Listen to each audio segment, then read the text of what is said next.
The first time I realized my family had already planned for me to fail, my daughter-in-law was sitting 6 feet away pretending the paperwork in my hand meant nothing.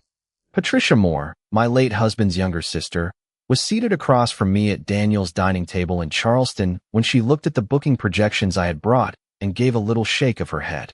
"Who told you that you were good enough to manage something this complicated?" she asked. Nobody laughed. Daniel stared at his plate. My granddaughter Lily went perfectly still beside him. Megan, my daughter-in-law, lowered her eyes toward her water glass, but not before I caught the smallest change in her expression. It was not surprise. It was recognition. I folded my napkin once and placed it beside my plate.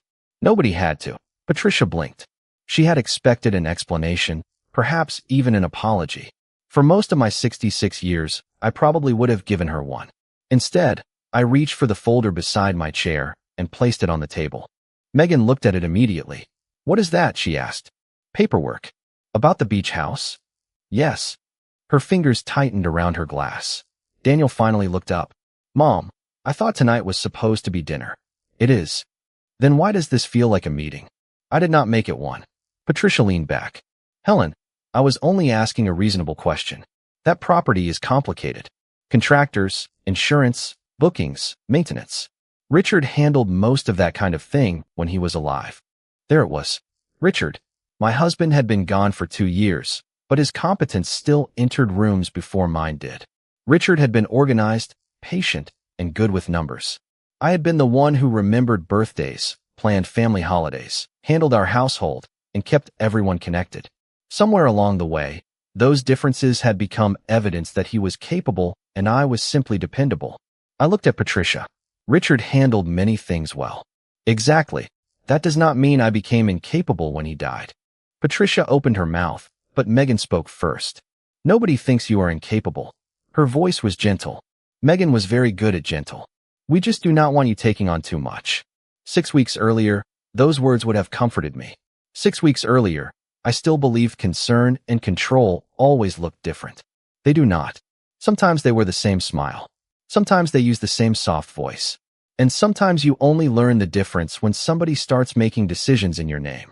The beach house sat near Folly Beach, less than 12 miles from downtown Charleston. Richard and I had bought it 15 years earlier, back when we were still foolish enough to believe owning a second property would mean relaxing more. Mostly, it meant replacing porch boards, calling plumbers, and arguing about whether guests needed 6 beach chairs or 8. I loved it anyway. Richard loved it more. After he died, I could barely spend a night there. Every room seemed to contain some small evidence that he had expected to return. His old coffee mug, a fishing hat on a hook, a deck chair he had promised to repair. For nearly 2 years, I did the minimum necessary to maintain the property. Then the roof needed work, the kitchen appliances began showing their age, and the insurance company requested several updates. I had a decision to make. Sell it, leave it mostly unused, or renovate it carefully and rent it during part of the year. I chose the third option. Megan offered to help before I asked. "I can organize the contractors," she told me. "You should not have to spend every morning chasing estimates." She was 37, efficient, comfortable with spreadsheets, scheduling apps, online portals, and all the systems that seemed to require a new password every 6 weeks. I was grateful. Daniel was grateful too. "Let Megan handle the annoying stuff," he said. "You make the big decisions." That was exactly what I thought we had agreed to. Megan would coordinate. I would decide. At first, it worked beautifully. She arranged appointments with contractors. She created a spreadsheet comparing estimates. She helped me organize receipts.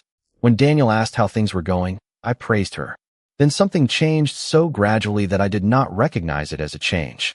Contractors began calling Megan instead of me.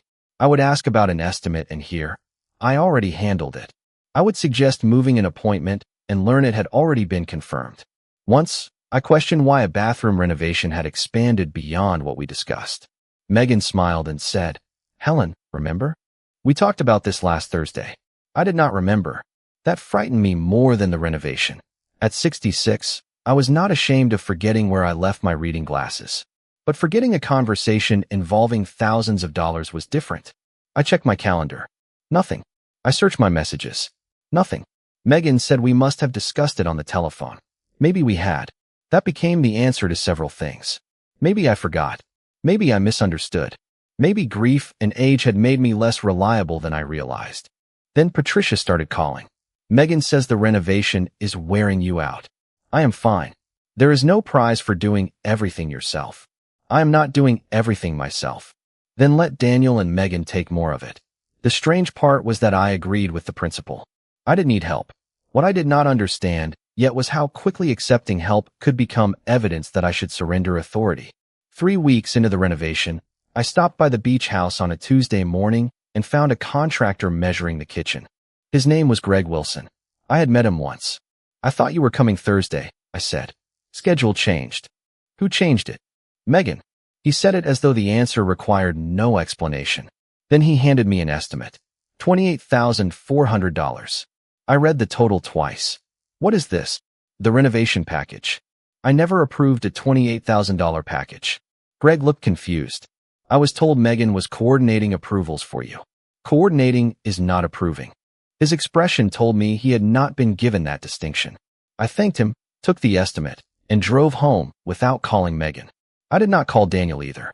I sat at my kitchen table and opened every email, text message, estimate, and calendar entry I could find. By midnight, I had discovered something more unsettling than one expensive proposal. The records did not match the story I had been hearing about myself. Several decisions I supposedly forgot approving had no written confirmation from me at all. The next morning, I started a folder. 6 weeks later, that same folder was sitting on Daniel's dining table while Patricia questioned whether I was good enough to manage my own property. Megan kept looking at it.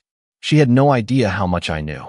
More importantly, she did not know that I had stopped trying to prove I remembered everything.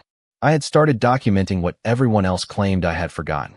The morning after I started the folder, I drove back to the beach house with a legal pad, a travel mug of coffee, and one rule for myself. I would not accuse anyone of anything I could not document. The house looked almost peaceful from the street, pale siding under a bright South Carolina sky, sea grass moving near the porch, the kind of place that made strangers imagine vacations instead of invoices. Richard used to joke that every beautiful house near the coast had 2 personalities, the one guests photographed and the one the owner paid for. I understood that better now. Greg Wilson was already there when I arrived, checking measurements in the kitchen. Morning, Helen. Good morning. Do you have 5 minutes? He put down his tape measure. I showed him the $28,400 estimate. I want to understand exactly how we got here. His expression became cautious. Megan asked for the expanded package. What did she ask you to include? Kitchen counters, cabinet refinishing, the upstairs bathroom, new flooring in the hall, some lighting, and a few smaller things. Did she tell you I approved those additions? Greg hesitated. She said she was coordinating everything for you. That is not what I asked. He looked uncomfortable, and I immediately softened my voice. Greg was not part of my family problem. He was a contractor trying to understand who could authorize work. I am not blaming you. I need to know what you were told. He nodded. My understanding was that she could make decisions on your behalf. Did I ever tell you that? No. Did you receive anything in writing from me giving her that authority? Not that I remember. I wrote down his answer. Then I asked him to send every estimate, change request, and email related to the project directly to me. Until I say otherwise, nothing new gets approved without written confirmation from me. Understood. That conversation lasted less than 10 minutes. Nothing dramatic happened. Nobody shouted. But when I walked onto the back porch afterward, I felt something I had not expected. Relief. For weeks, I had been trying to remember conversations Megan said we had. Now I had finally asked someone else what he remembered. His version did not prove she had deliberately misled me, but it proved my confusion was not imaginary. I spent the rest of that morning inspecting the house room by room. Some repairs were necessary. The upstairs bathroom had moisture damage around an old window. The kitchen counters were worn. 2 porch boards needed replacement. Other items in Greg's proposal were improvements, not urgent repairs. There was nothing wrong with improving a property if I chose to spend the money. The problem was that somewhere between accepting help and receiving an estimate, my choice had disappeared. That afternoon, Megan called. Greg said you stopped the renovation. I stopped new approvals. Why? Because I want to review the scope. Helen, we already reviewed it. There was that word again. We. When? Last week. What day? Silence lasted just long enough for me to notice. I do not know. Tuesday, maybe Wednesday. Was Daniel there? No. Did we talk in person? I think it was by telephone. All right. Why are you questioning me like this? I am trying to keep better records. Her voice changed. Did somebody tell you I did something wrong? No. That was true. Then what is going on? I own a house undergoing renovation. I should know what I am approving. You asked me to handle things. I asked you to coordinate contractors. That is what I am doing. Then we should not have a problem with approvals coming through me. She became quiet. Fine. If you want to make everything more complicated, fine. After the call, I wrote down the date, time, and the important parts of our conversation. I hated doing it. Megan had been part of our family for 12 years. She had brought soup when Richard was sick, driven me to a medical appointment when Daniel was out of town, and sat beside me at Richard's memorial service with her hand wrapped around mine. People are easier to distrust when they have never been kind to you. Megan had been kind many times. That was why I refused to turn one troubling week into a verdict about her character. I needed facts. 2 days later, I drove to see Rebecca Sloan, my closest friend since our sons played Little League together. We sat at her kitchen table with coffee between us. I need you to answer something without trying to make me feel better, I said. That sounds dangerous. Have I seemed confused lately? Rebecca stopped smiling. Confused how? Forgetting conversations. Repeating myself. Agreeing to things and not remembering. She thought before answering, which was exactly why I had asked her. You have been distracted since Richard died. You sometimes tell me the same story twice. My stomach tightened. Anything worse? Not that I have noticed. Megan says we discussed several renovation decisions I cannot remember. Rebecca leaned back. Do you have emails? Not for those decisions. Texts? No. Calendar notes? No. Then stop trying to diagnose yourself from somebody else's memory. I looked at her. What if she is right? Then records will help you too. That sentence stayed with me. Records were not weapons against Megan. They were protection against my own uncertainty. Over the next week, I reconstructed the renovation from the beginning. I printed emails, downloaded estimates, organized receipts, and created a timeline. Megan had genuinely done useful work. She had contacted contractors faster than I probably would have. She had identified an insurance requirement I had overlooked. She had negotiated a lower delivery charge on new appliances. I wrote those things down too. If I only collected facts that supported my suspicion, I was not investigating. I was building a story. Then I found the first contradiction I could not explain away. An email from a flooring company thanked Megan for confirming that the family had decided to move forward with replacing flooring throughout the upstairs hallway and 2 bedrooms. The email was dated 11 days before Megan first showed me the flooring estimate. I checked my calendar. I checked my messages. I checked my email. There was no discussion with me before that date.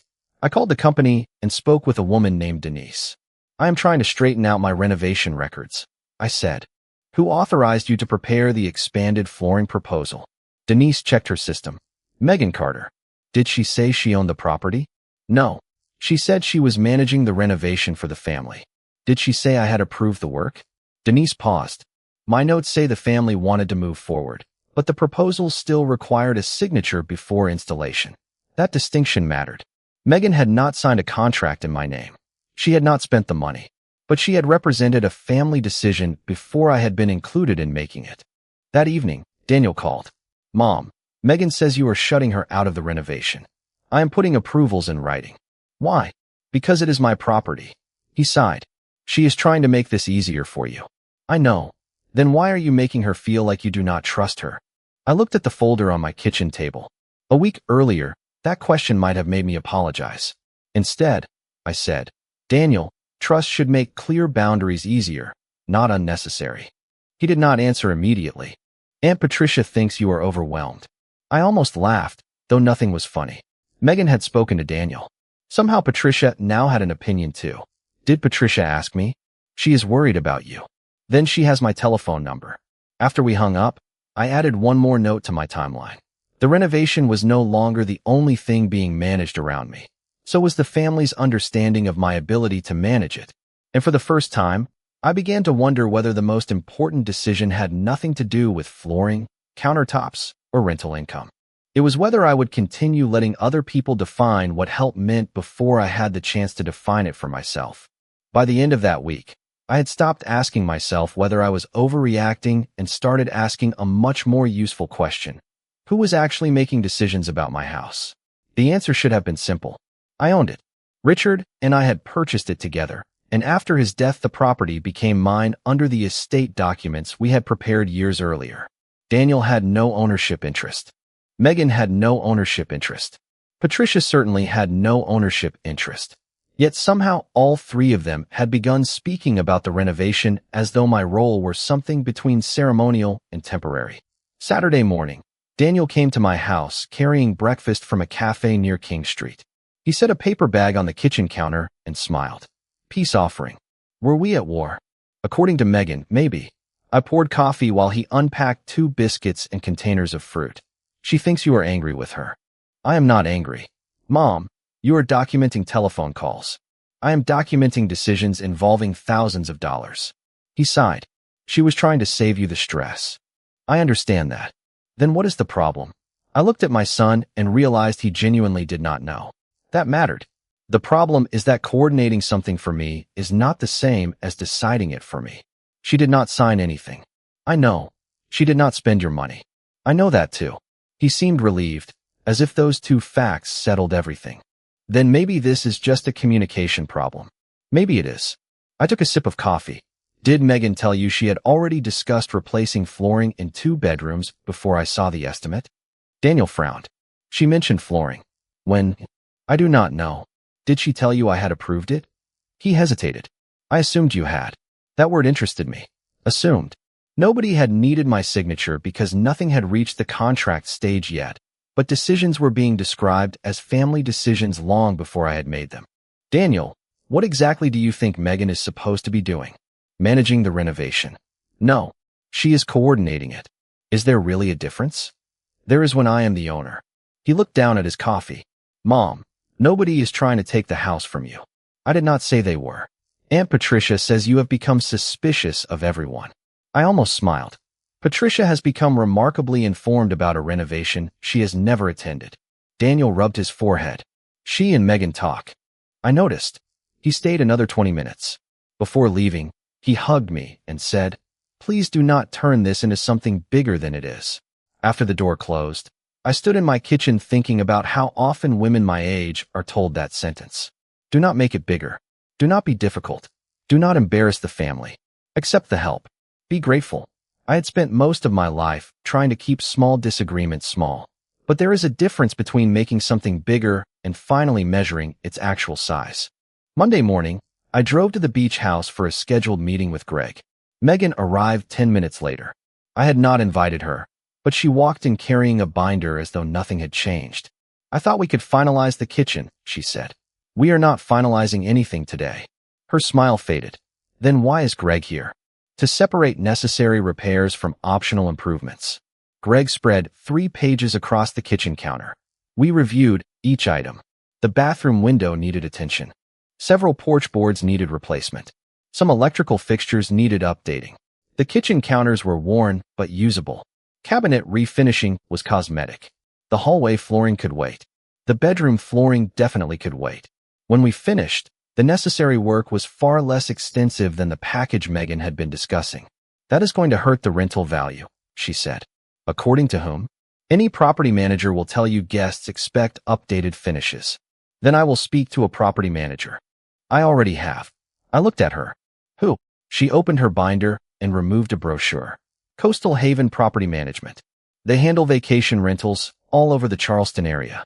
I spoke with someone last week. Why? Because eventually somebody has to manage bookings. Eventually. Exactly. I have not decided whether to hire a management company. Megan's expression tightened. Helen, you cannot personally handle reservations, guest messages, cleaners, maintenance calls, taxes, and everything else. I never said I would. Then why are you fighting every solution? Greg suddenly became very interested in his paperwork. I kept my voice calm. I am not fighting solutions. I am asking to choose them. Megan closed the binder. Sometimes you make helping you impossible. She left 5 minutes later. Greg waited until her car pulled away before speaking. For what it is worth, I thought she was the project manager. Did she use those words? I cannot remember exactly. That is fine. Just send everything directly to me from now on. On my drive home, I called Coastal Haven. A woman named Amanda answered.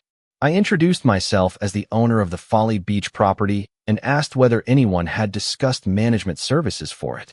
Yes, she said after checking. We have a preliminary inquiry. From whom? Megan Carter. What did she tell you? That the family was preparing the property for seasonal rental and might need full-service management.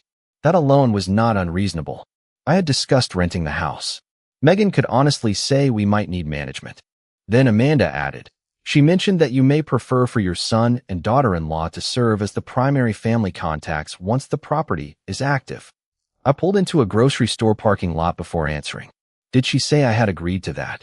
I would need to review the notes. Please do. That evening, I searched my email for Coastal Haven. Nothing. I searched my messages. Nothing. I opened the folder and added another page to the timeline. Megan had contacted a property management company without telling me and discussed a structure in which Daniel and she could become the primary family contacts. Again, nothing had been signed. Again, no money had moved. Again, each individual action could be explained as preparation. Together, however, they were beginning to form a pattern. The next day, Patricia called. Helen, I heard you sent Megan away from the beach house. She left. After everything she has done for you? Patricia, why are you involved in this? Because Richard was my brother, and I care what happens to the place. So do I. Then maybe listen to people who are trying to help. I am listening.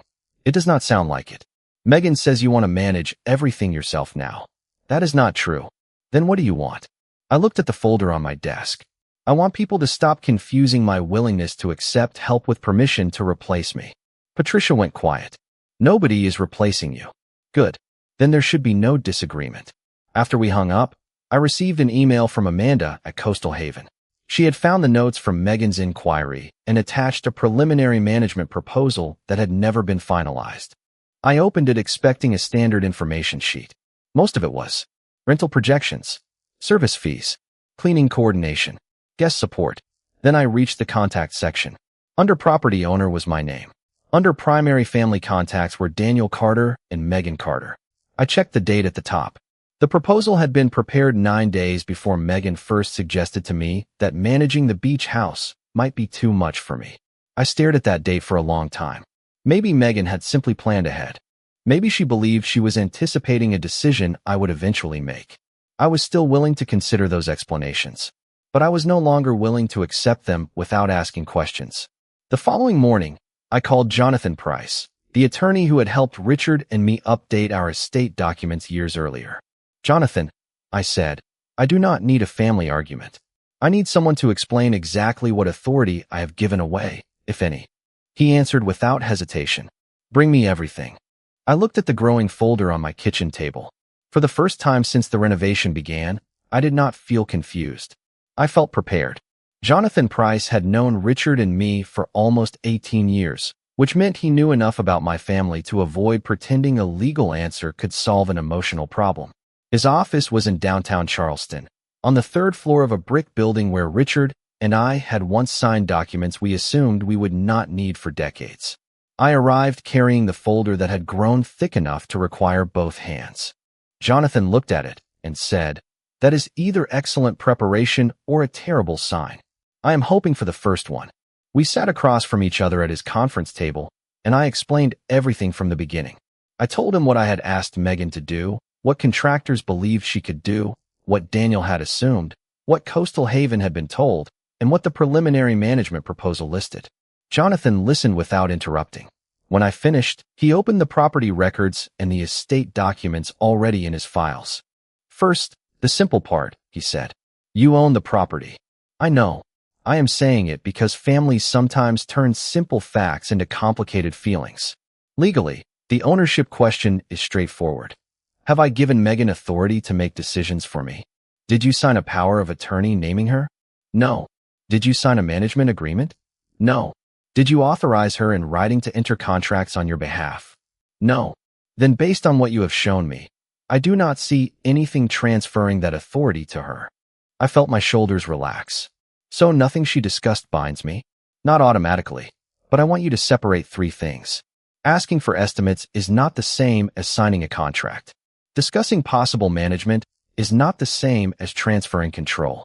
And someone describing herself as coordinating for a family does not necessarily mean she is claiming legal authority. So she did nothing wrong. Jonathan shook his head. That is not what I said. You asked me what the documents establish. I am telling you. I appreciated that answer more than reassurance. I slid the Coastal Haven proposal toward him. What bothers me is the date. He read it.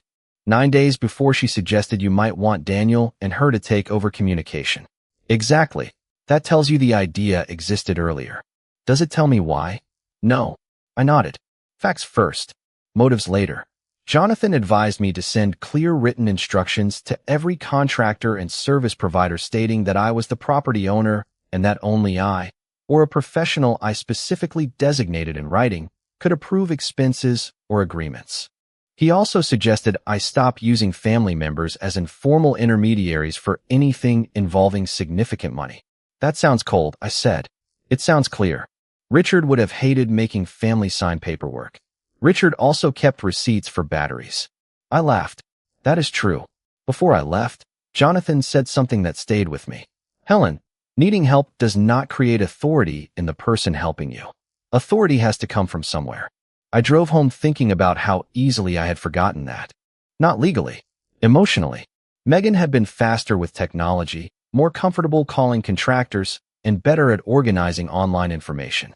Somewhere in my mind, competence in those areas had started to feel like permission for her to decide what I should do. The next morning, I emailed Greg and every other contractor connected to the renovation. I thanked them for their work and explained that all estimates, changes, scheduling decisions involving additional cost, and approvals were to come directly to me until further notice. I copied Megan because I had no intention of doing anything secretly. She called within 20 minutes. What is this email? A clarification. You made me look dishonest. I did not mention anything you did. You told everyone only you can approve things. Because only I can approve things. I know that. Then the email should not be a problem. She went silent. Did you talk to a lawyer? Yes. About me? About my property. Helen, this is getting ridiculous. Then help me make it simple. From now on, you can forward information to me, but I will make the decisions. I have spent weeks helping you, and I am grateful for the work that actually helped. Actually helped? Her voice sharpened. What is that supposed to mean? It means some things were useful, and some went beyond what I asked. You are rewriting everything because you are embarrassed that you could not keep up. The words landed harder than I expected. I looked out my kitchen window at the live oak in the backyard. Could not keep up with what? The renovation. The rental plan. All of it. You were overwhelmed, Helen. Everybody could see it. Everybody. Daniel. Patricia. Me. There it was again. A family consensus I had never been invited to join. I was overwhelmed after Richard died. Exactly. That does not make every decision afterward yours. I never said it did. Good. Then we agree. She ended the call shortly afterward. I wrote down what had been said, then closed the folder. I did not want my entire life to become documentation. That afternoon, I called 3 independent contractors recommended by people who had no connection to Megan. Over the next several days, each visited the beach house. I asked them to separate required repairs from cosmetic upgrades and provide written estimates. The numbers varied, but all 3 came in substantially below the $28,400 package once optional work was removed. The lowest was just under $15,000. The highest was a little over $18,000. I did not automatically choose the cheapest. Richard had taught me that a low estimate could become expensive if it ignored the right work. I compared licenses, insurance, references, materials, and timelines. Then I called Amanda at Coastal Haven and asked for a meeting. I want to understand what professional management actually looks like, I told her. Not what my family thinks it looks like. We met at the beach house on Friday morning. Amanda walked through every room, took notes, and explained their services. Guest communication, cleaning coordination, maintenance calls, booking calendars, local tax support, emergency contacts. She also told me something Megan had been right about. You probably do not want to manage every guest message yourself, Amanda said. It becomes a full-time responsibility during busy months. I smiled. That is the first thing everyone agrees on. Amanda laughed. Then we are making progress. By the end of the meeting, I understood something important. Proving Megan wrong did not require proving I could do everything alone. In fact, trying to do everything alone would only prove that my family had successfully defined the argument for me. The real question was never whether I needed help. I did. The question was who chose that help and who remained responsible for the final decisions. I asked Amanda to prepare a new proposal listing me as the sole owner contact and Coastal Haven as the professional management contact if I chose to hire them. No Daniel. No Megan. No informal family chain. 2 days later, Daniel called. Mom, Megan says you hired a property manager. I requested a proposal. Without talking to us. I almost answered defensively. Instead, I let the question sit for a moment. Daniel, why would I need to ask you before requesting a proposal for my house? He had no immediate answer. I just thought we were doing this as a family. That is what I thought too. And now, I looked at the folder beside me, then at the new estimates spread across my kitchen table. Now I think family can support a decision without owning it. After we hung up, I received the revised proposal from Amanda. The structure was clean, the responsibilities were specific, and every major expense required my written approval. For the first time since the renovation began, I could see a system that allowed me to accept help without disappearing inside it. What I still did not understand was why Megan had worked so hard to create that system differently before I had even decided what I wanted. The answer, I suspected, was somewhere in the 9 days between the date on her proposal and the day she first told me I should step aside. 3 days after Amanda sent the revised proposal, I made a decision that surprised everyone except me. I did not sign it. Not yet. I wanted professional help, but after weeks of having other people move faster than my own judgment, I was no longer interested in replacing one rushed decision with another. I called Amanda and told her I wanted 2 additional management proposals before choosing anyone. That is completely reasonable, she said. No disappointment. No pressure. No reminder that she had already spent time helping me. That simple response showed me how professional boundaries were supposed to feel. Over the next week, I met with 2 other property managers who handled vacation rentals around Folly Beach. Their fees were similar, but their services differed. One charged less and required owners to coordinate maintenance separately. Another offered almost everything but required a longer agreement than I wanted. Coastal Haven was not the cheapest, but Amanda answered every question in writing and allowed me to approve expenses above a specific limit. I eventually chose them for a 6-month trial. When I signed the agreement, my name appeared as owner and sole family contact. Coastal Haven handled operations. No one in my family needed access to the booking system. The renovation required the same approach. I chose Greg for the necessary repairs because his revised estimate was competitive, his references were solid, and he had been straightforward once I clarified who held authority. We removed cosmetic work that could wait. The final approved scope came to a little over $16,000, nearly $12,000 less than the expanded package I had first been handed. That did not mean Megan had tried to waste $12,000. Her proposal included legitimate improvements that might have increased rental appeal. I wrote that fact into my notes because I did not want anger turning differences in judgment into accusations. The issue was never that every idea she had was bad. The issue was that she had begun treating her ideas as decisions before I made them. Once the work restarted, the atmosphere changed almost immediately. Greg emailed me every Friday with photographs and a short update. Amanda coordinated with cleaners and inspected the property for rental readiness. I approved invoices from my laptop at home. Some days I drove to the beach house. Other days I did not. Nothing collapsed because I was not standing in the kitchen watching someone install a faucet. That realization embarrassed me a little. Part of me had begun responding to my family's doubts by imagining I needed to prove I could personally supervise everything. I did not. Competence was not measured by how exhausted I could make myself. 2 weeks into the revised renovation, Patricia called. Daniel says you hired strangers to manage Richard's house. I closed the book I had been reading. I hired licensed professionals to manage my property. You know what I mean. I actually do not. Megan was helping for free, and I appreciated the help. Then why replace her? Because I wanted clearly defined responsibilities. Patricia sighed. You have become very formal. Only about things involving contracts and money. Family used to mean something to you. That sentence irritated me more than I wanted it to. Family still means something to me. It just does not mean unlimited authority. Nobody asked for unlimited authority. Good. Then we agree again. Patricia changed the subject, but I could hear the disapproval in her voice until we hung up. That evening, Daniel stopped by. He looked around my living room as though he expected to find legal documents taped to the walls. Megan thinks you are punishing her. I am not. You removed her from everything. I removed family from the business side of the property. She spent weeks setting things up. Some of what she did was helpful. You keep saying that like there is another half of the sentence. There is. He sat across from me. Then say it. I took the folder from the side table and opened the timeline. Megan contacted Coastal Haven before telling me she thought I should step back. She discussed you and herself becoming primary contacts. Contractors believe she could make decisions for me. A flooring company was told the family had decided to move forward before I had even seen the proposal. Daniel stared at the pages. Are you saying she lied? I am saying these are the records. That is not an answer. It is the only answer I have. He looked frustrated. Mom, what do you think she was trying to do? I do not know. You must have a theory.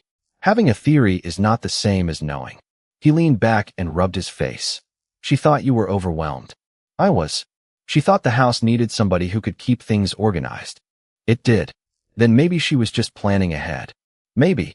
My agreement seemed to bother him more than resistance would have. Then why are we doing all this? Because planning ahead for me is different from planning ahead with me. Daniel looked at the timeline again. Can I show this to Megan? Not yet. Why? Because I am still trying to understand it. He left without arguing, but the next morning Megan sent me a message asking if we could talk.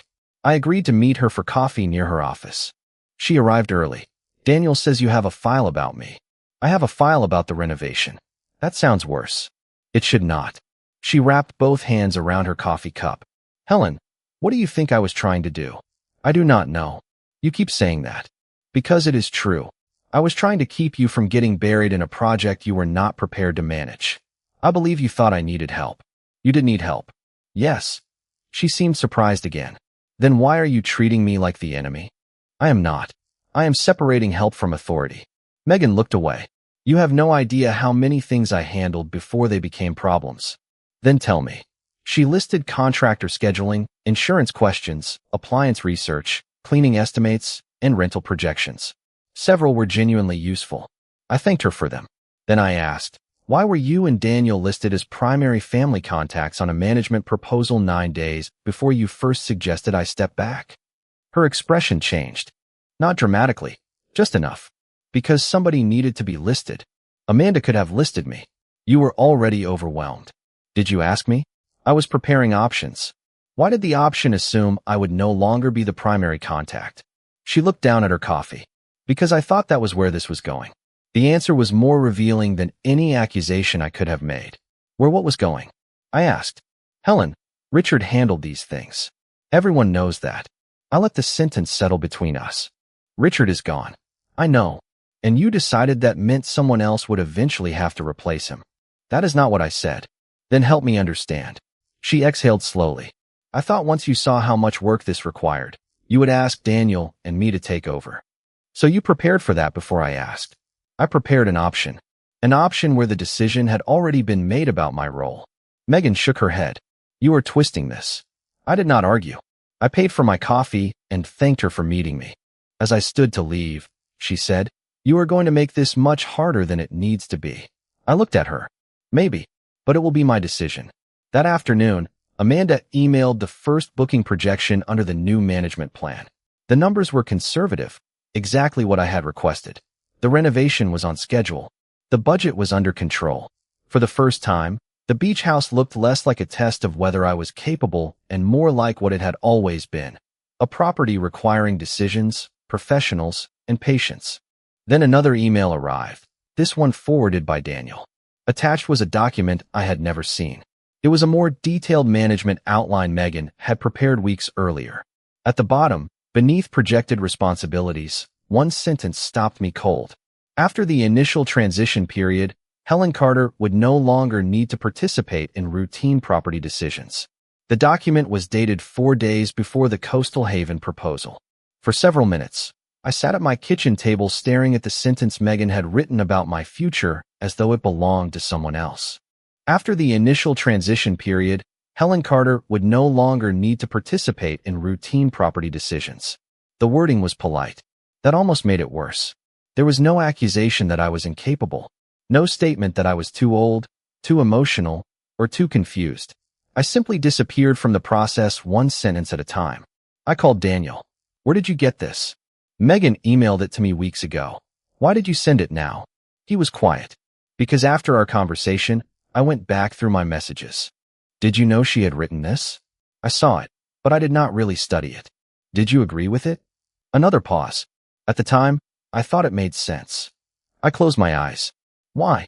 Because you were having a hard time after Dad died. Richard had been gone almost 2 years when this was written. I know. And I was renovating a house, Daniel. I was not wandering through Charleston, unable to remember where I lived. Mom, I did not mean that. Then tell me what you meant. He exhaled. Megan thought you would enjoy the house more if you did not have to deal with the business side. And you agreed. I thought we were helping. There was no anger in his voice, which made it easier for me to hear the truth. My son had not been plotting against me. He had accepted an assumption because it was convenient and sounded compassionate. Did either of you ask what I wanted my role to be? He did not answer. That is what I thought. Mom, I am sorry. I am not asking for an apology yet. I am asking you to think. About what? About how a plan concerning my property reached the point where my future role was already written down before anyone asked me whether I wanted it. When the call ended, I printed the document and placed it in the folder. Then I did something that would have seemed impossible a month earlier. I went outside and worked in my garden for an hour.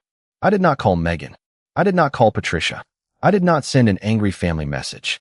The document was not going to become more true because I reacted quickly. The next morning, I drove to the beach house to meet Amanda and Greg. The renovation was nearing completion. The repaired bathroom window looked clean and solid. The porch boards had been replaced. The kitchen had been refreshed without becoming the expensive showpiece Megan originally imagined. We kept the existing cabinets, replaced damaged hardware, installed a modest backsplash, and left the usable counters alone. The house looked cared for rather than transformed, which suited me. Amanda walked through with a checklist. You do not need a luxury renovation to rent well here, she said. Guests care about cleanliness, reliability, location, and accurate photographs. That is reassuring because I have no interest in buying decorative pillows that cost more than my first washing machine. She laughed. We reviewed the 6-month management agreement again. Coastal Haven would handle reservations, guest communication, cleaning schedules, and routine maintenance coordination. Any non-emergency expense above $300 required my written approval. Emergency repairs could proceed within a limited amount if waiting risked additional property damage. Everything else came to me. Clear, practical, boring. I had never appreciated boring so much. Are you comfortable with this? Amanda asked. Yes. Then we can start preparing the listing once the work is finished. I signed. That afternoon, I emailed Jonathan a copy for my records. He replied that the structure looked consistent with what we had discussed and reminded me to keep property operations separate from family communication. I was learning that professionals often gave surprisingly unexciting advice. Maybe that was why it worked. Over the next 10 days, the house moved toward completion without a single family member managing it. Greg finished the approved work within the revised budget. Amanda arranged professional photographs and prepared a conservative rental schedule. I chose to block several weeks for personal and family use because I did not want Richard's favorite place to become nothing but a revenue source. The first reservations were modest. A couple from Ohio booked 4 nights. A family from Georgia reserved a week later in the season. No miracle occurred. The house did not suddenly produce extraordinary income. It simply began functioning according to a system I understood. One evening, Lily called me. My granddaughter rarely telephoned unless she wanted something, so I expected a request for a ride or money for a school event. Instead, she said, "Grandma, Dad says the beach house is almost ready." It is. Can I see the pictures? I sent her the listing photographs. A minute later, she called back. It still looks like Grandpa's house. My throat tightened. That was the idea. Mom wanted it to look more modern. Your mother had some good ideas. Dad says you two are fighting. Your father should not be putting you in the middle. He did not. I heard them talking. I chose my next words carefully. Your mother and I disagree about how the property should be managed. That is an adult issue. and you do not need to choose sides. Okay. Then she said, Grandpa always said you were the stubborn one. I laughed. Your grandfather said many things when he wanted the last piece of pie. That conversation reminded me why I had been careful. Megan was still Lily's mother. She was still Daniel's wife. Whatever I eventually learned, I would not turn a business disagreement into a campaign for family loyalty. A few days later, Amanda sent the first completed monthly projection. After management fees, cleaning costs charged through bookings, estimated utilities, insurance allocation, maintenance reserves, and expected seasonal vacancies, the numbers were reasonable. Not spectacular. Reasonable was enough. I printed the report and placed it beside Megan's earlier management outline. One document assumed I needed to disappear for the property to function. The other proved the property could function while I remained exactly where I belonged, as owner and decision-maker, without pretending I could or should perform every task myself. That Friday, Daniel called again. Aunt Patricia wants everyone over for dinner Sunday. Why? She says we have all been tense and should act like a family again. That sounds like Patricia. Will you come? I hesitated. Will Megan be there? Yes. Then I will come. Please do not bring the folder. I looked at it on the table. Why not? Because I want one normal dinner. So do I. Then leave the paperwork at home. I did not promise. Saturday morning, I received the final renovation invoice from Greg. The approved project had finished within a few $100s of the revised estimate. Later that afternoon, Amanda forwarded confirmation that the first guests had checked in without any problems. I walked through my quiet house thinking about how different I felt from the woman who had sat at this same kitchen table wondering whether she was forgetting important conversations. I had not become younger. I had not suddenly mastered every online system. I still needed Amanda to explain part of the booking dashboard twice. None of that mattered. I had stopped confusing unfamiliarity with incapability. Sunday afternoon, as I prepared for dinner, Daniel sent me one more message asking me to please keep things peaceful. I read it, put my telephone down, and looked at the folder. Then I remembered the sentence Megan had written before I even knew there was a plan to reduce my role. I picked up the folder, slipped it into my bag, and left for dinner.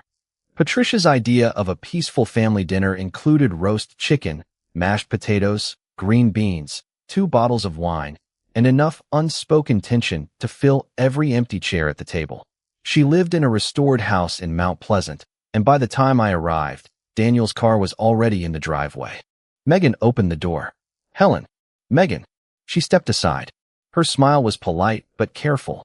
Daniel appeared behind her and kissed my cheek. His eyes dropped immediately to the bag on my shoulder. You brought it. I brought my purse. Mom. Daniel. I have carried my own belongings into dinner for more than 60 years. We will survive this. Lily was in the living room helping Patricia arrange glasses. She hugged me and whispered, Everybody is being weird. Then you may be the most normal person here. She smiled. Patricia entered carrying a serving bowl. Can we please have one evening without discussing contractors? That depends on whether anyone asks me about contractors. Helen. Patricia.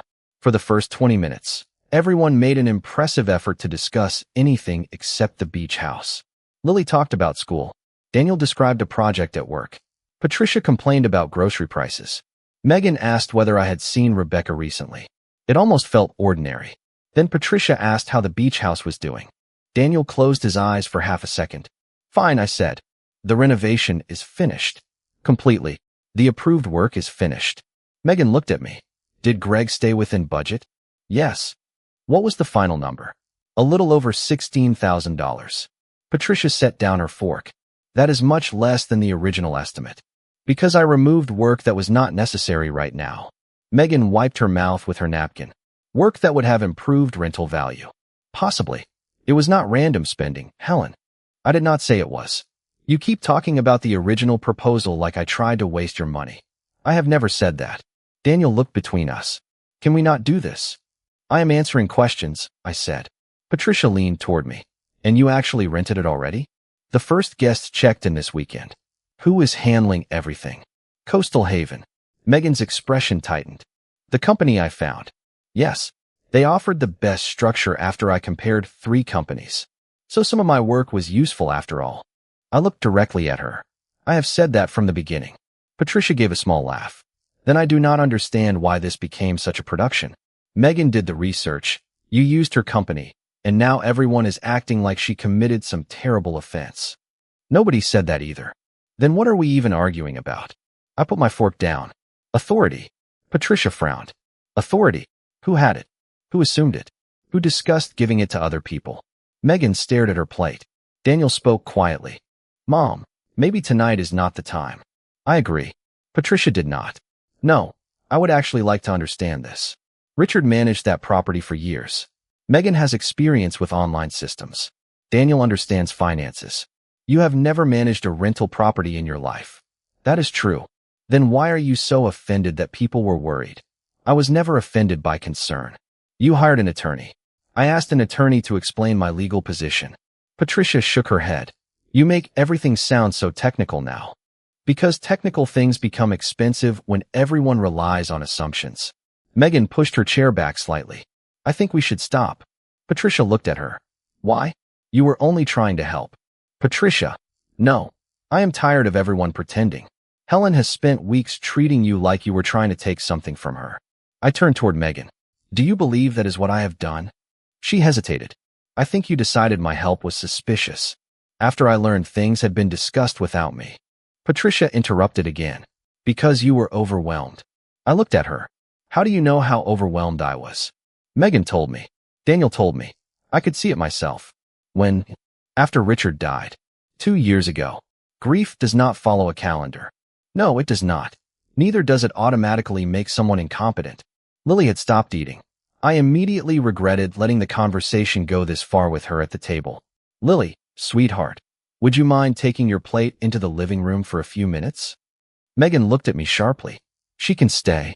She should not have to listen to adults debate her grandmother's competence. Lily stood before anyone could argue. I'm going to finish in the living room. Once she left, Patricia folded her arms.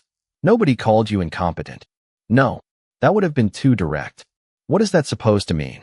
I reached into my bag and took out the folder. Daniel exhaled. Mom, I am not going through every page. I placed 3 documents on the table. Greg's original estimate. The first Coastal Haven proposal. Megan's management outline. This estimate was prepared after Megan discussed an expanded renovation I had not approved. This proposal listed Daniel and Megan as primary family contacts 9 days before Megan first suggested that I step back. And this outline was written 4 days before that proposal. Megan's face had gone still. Patricia glanced at the papers. So she planned ahead. That is what organized people do. Planning ahead is useful when the person whose future you are planning knows about it. You are twisting this into some kind of betrayal. Read the last sentence. Patricia pulled the management outline closer. Daniel did not need to read it. He had already seen it. Megan looked at him. You sent that to her. She needed to see it. It was a draft. I know. Patricia read the sentence aloud slowly. After the initial transition period, Helen Carter would no longer need to participate in routine property decisions. Then she looked at me. That does not say you would lose ownership. I never said it did. It says you would not have to deal with routine decisions. Did I ask for that? Patricia opened her mouth, then stopped. Megan finally spoke. You were exhausted. Every conversation was about the house. You were second-guessing contractors. You kept changing your mind. I changed my mind when I received new information. Exactly. You were making everything harder. For whom? For everybody. There was the word again. Everybody. I looked around the table. Let me understand this. I owned the property, I was paying the bills, and I was responsible for the contracts. But because my questions made the process harder for everyone else, the solution was to reduce my role. That is not fair, Megan said. Then tell me what is fair. She looked toward Daniel. He did not rescue her. Patricia studied the documents again. Well, the house is running now, apparently. Yes. And you think you can keep this up? Coastal Haven manages daily operations. I approve major expenses and decisions. So somebody else is doing most of the complicated work. Professionals are doing the work I hired them to do. Patricia gave me the same look she had given me countless times when Richard was alive, half concern and half judgment. And who exactly decided you were qualified to oversee all of this? The room went silent. I folded my napkin once and placed it beside my plate. Nobody had to. Patricia blinked. I reached for the folder, but I did not close it. That is the part everyone seems to have missed. I did not need to become Richard. I did not need Megan's technical skills or Daniel's approval. I needed reliable information, clear boundaries, and professionals who understood their jobs. Megan looked down at the documents. So what do you want from me? The truth. About what? I slid her management outline across the table. When you wrote that I would no longer participate in routine decisions, was that simply an option you thought I might choose later, or had you already decided that removing me from daily control was the plan? Megan did not answer. Daniel watched her. Patricia no longer looked certain. After several seconds, Megan reached for her water glass and said quietly, I thought eventually you would understand it was better that way. I felt no triumph when she said it. Only clarity. Better for whom? This time, nobody at the table had an answer. The silence after my question lasted long enough for me to hear Lily moving around in the living room. Megan kept her eyes on the table. Daniel looked at his wife, then at the management outline between us. Patricia was the first to speak. Surely nobody meant to remove you from your own property. I did not say anyone tried to remove me from ownership, I said. Then I still do not understand why you are making this sound so serious. Daniel turned toward her. Aunt Patricia, give Mom a minute. That surprised both of us. Patricia leaned back. Megan finally looked at me. Better for everyone, she said quietly. That is what I meant. Everyone including me? Yes. How did you know? Her expression tightened. Because I watched you struggle. With grief. With everything. After Richard died, Daniel was constantly worried about you. You avoided the beach house. You put off repairs. Then suddenly you decided to renovate it and turn it into a rental. I thought you were taking on too much because you needed to prove you could. I considered that before answering. Maybe part of me did. Daniel looked at me. Megan seemed almost relieved. Then you understand. I understand that you saw something real. I do not understand why seeing it gave you permission to make decisions about my role. The relief disappeared. I did not make decisions. I prepared options. I tapped the management outline. This does not read like an option. It was a draft. A draft can still show what someone intended. Intended is a strong word. Then give me a better one. Megan looked toward Daniel. You knew about this. Daniel nodded slowly. I knew about parts of it. You agreed that your mother should not have to deal with daily property issues. I agreed she should not have to do everything herself. That is what this says. No, he replied. It says she would no longer participate in routine decisions. Megan stared at him. You are choosing words now because she is upset. Words matter when they describe somebody else's authority. I almost smiled at the irony. A month earlier, Daniel had asked me whether there was really a difference between coordinating and managing. Now he understood why there was. Patricia picked up the Coastal Haven proposal. What exactly would Daniel and Megan have controlled? According to the preliminary structure, they would have been the primary family contacts, I said. The management company still would have handled operations. And you would still own the house. Yes. So what is the practical difference? If a contractor had a question, who would be called? If the manager wanted a family decision, who would be contacted? If an expense needed owner direction, whose opinion would arrive before mine? Control does not always transfer through a deed, Patricia. Sometimes it shifts because everyone gets used to calling someone else. Megan shook her head. That is dramatic. Is it inaccurate? She did not answer. I pulled Greg's original estimate closer. Greg believed you could coordinate approvals for me. I never signed anything. I know. I never spent your money. I know that too. Then why do you keep bringing it up? Because every time I ask about the boundary, you defend yourself against an accusation I am not making. Megan went still. I continued calmly. I am not accusing you of stealing. I am not accusing you of forging my signature. I am not accusing you of trying to take ownership of the house. I am asking why you repeatedly represented decisions as settled before I made them. Daniel looked at her. Were there other things Mom had not approved? Nothing was final. That is not what she asked. Megan pushed her chair back, but remained seated. I was trying to create momentum. Every decision took forever. Helen wanted another estimate, another opinion, another week to think. It was my money, I said. I know that. Then why was my taking time a problem? Because the house was sitting there costing money. It had been sitting there for almost 2 years. Exactly. Her voice rose slightly. Then she caught herself. Exactly. Nothing was happening. I finally understood part of what had driven her. Megan was a person who solved problems by moving. I solved them by thinking until I was comfortable. To her, my caution looked like paralysis. To me, her efficiency had begun to look like control. Neither difference alone made either of us dishonest. But only one of us owned the house. Megan, I said, if you believed I was moving too slowly, why did you not tell me that directly? I did. You told me I was overwhelmed. Because you were. That describes me. It does not describe the disagreement. She looked confused. What disagreement? You wanted faster decisions. I wanted more information. Instead of saying that, you made my pace evidence that I could not manage the project. Patricia looked down at her plate. Daniel was silent. Megan's eyes narrowed. I never called you incapable. No. You told people I was overwhelmed. You told contractors you were managing things for the family. You prepared a plan where I stopped participating in routine decisions. You told Patricia enough that she started calling me about whether I could handle the property. You did not need to use the word incapable. Everybody reached the conclusion anyway. Patricia shifted uncomfortably. Megan did not tell me what to think. What did she tell you? Patricia hesitated. That you were stressed. That you kept changing decisions. That she was worried you were holding on to the house because of Richard. That last part hurt because it contained truth. I looked at Megan. Were you worried about that? Yes. You could have asked me. Would you have listened? Maybe not. I gave her the truth because I expected the same. But I still deserved the question. Daniel leaned forward. Did you ever intend for Mom to be removed from the financial decisions? No. Did you intend for us to become the main contacts? Megan hesitated. Eventually, yes. Even if Mom did not ask. I thought she would. That is not the same thing. Megan looked exhausted now. I was trying to prepare for what seemed obvious. I looked at the document again.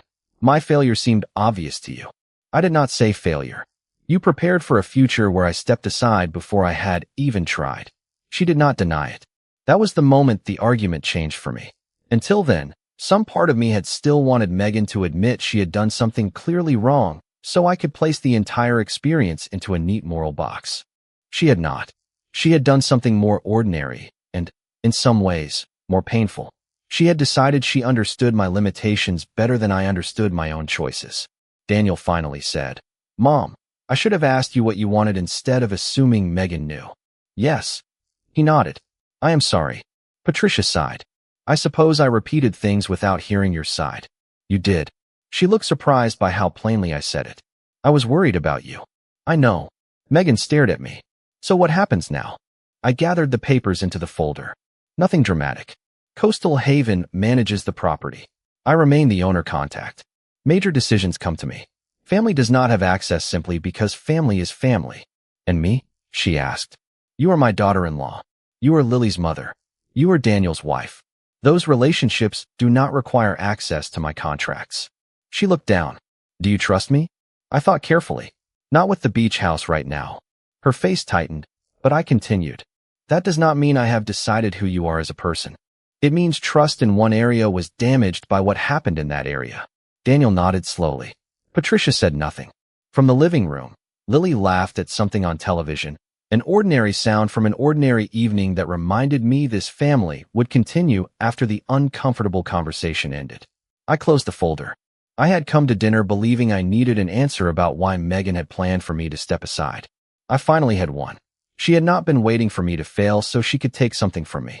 She had simply become so certain that I would fail that she began arranging the next step before I had finished taking the first one. I could forgive concern. I could even forgive arrogance eventually.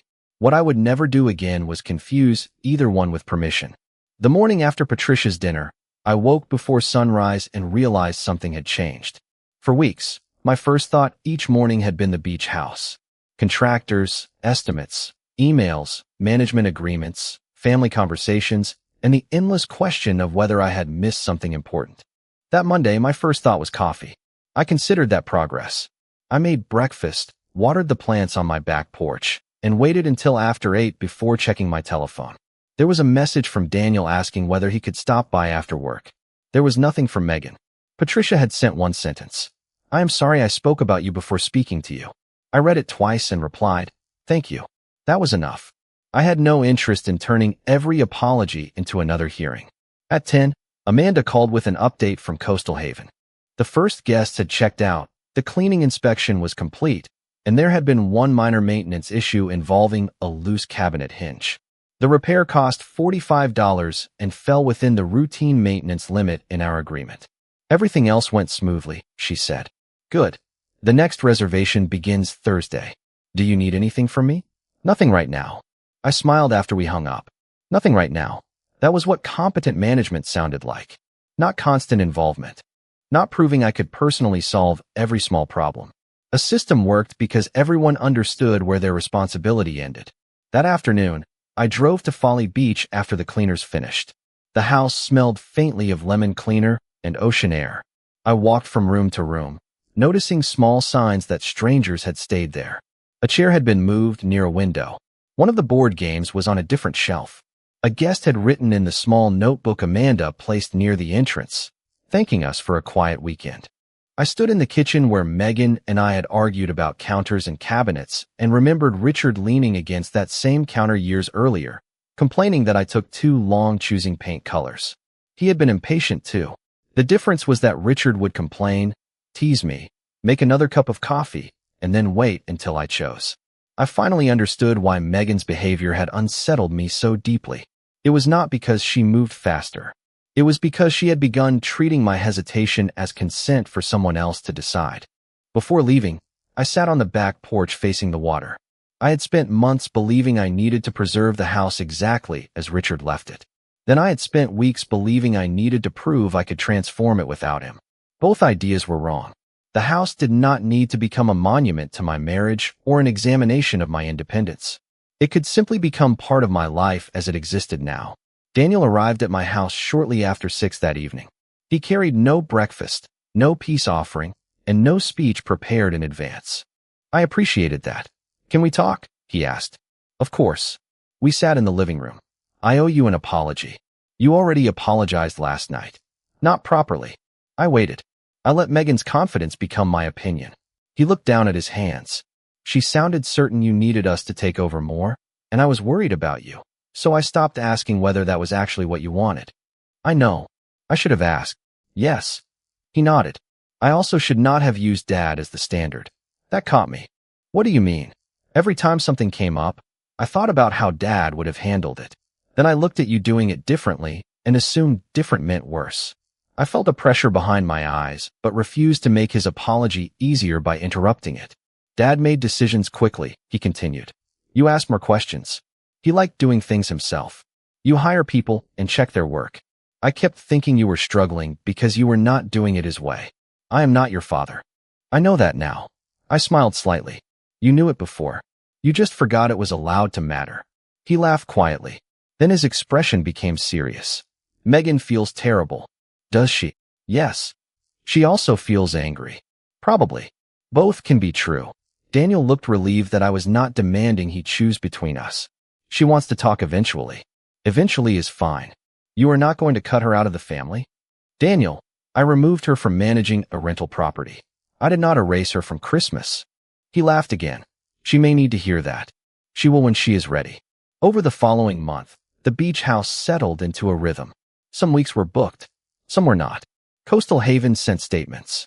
I reviewed them, asked questions when necessary, and approved one plumbing repair after Amanda provided 2 estimates. The rental income covered operating expenses and began rebuilding the reserve account I had used for renovations. It was not a fortune, and I had never expected one. More importantly, the property was stable. I was stable. Patricia started calling again about ordinary things. Rebecca teased me that my famous folder deserved its own chair at Thanksgiving. Lily asked whether she could bring a friend to the beach house during a blocked family weekend. Life began becoming pleasantly unremarkable. Megan and I did not speak privately for nearly 3 weeks. Then one Saturday afternoon, she called. Helen, are you busy? Not particularly. Could I come over? Yes. She arrived carrying nothing. No binder. No paperwork. No explanation prepared in visible form. We sat at the kitchen table. For a moment, neither of us spoke. Then she said, I kept thinking about what you said at dinner. Which part? That I had planned for you to fail before you had tried. That is how it felt. I did. Her answer surprised me. I did not think of it as failure at the time. I thought I was being realistic. But I had already decided you would eventually need Daniel and me to take over. I waited. I was wrong to decide that for you. Thank you. She looked at me carefully. I still think you made some things harder than they needed to be. You are probably right. And I still think the kitchen would rent better with new counters. I laughed despite myself. Those counters are staying until they fall through the cabinets. She smiled for the first time. Then she said, I am sorry, Helen. I accept your apology. Do you trust me? It was the same question she had asked at Patricia's table, but this time I had a different answer. I trust that we can rebuild what was damaged. She nodded. That is fair. By early summer, the 6-month management trial was approaching its review date. Amanda sent me a performance report showing that the property had met the conservative projection we established. I renewed the agreement for another year after negotiating one small change to the maintenance approval process. I did not ask Daniel whether he approved. I did not ask Megan whether she agreed. I told them afterward because they were family and I wanted them to know, not because I needed permission. A week later, we all spent Sunday at the beach house together. Lily sat on the porch steps eating watermelon. Daniel worked unsuccessfully to fix an old beach umbrella until Megan finally took it away from him. Patricia arrived with enough food for 12 people. I stood in the kitchen watching them and understood that boundaries had not destroyed my family. They had given us a chance to return to being one. The house still needed professionals. I still asked questions.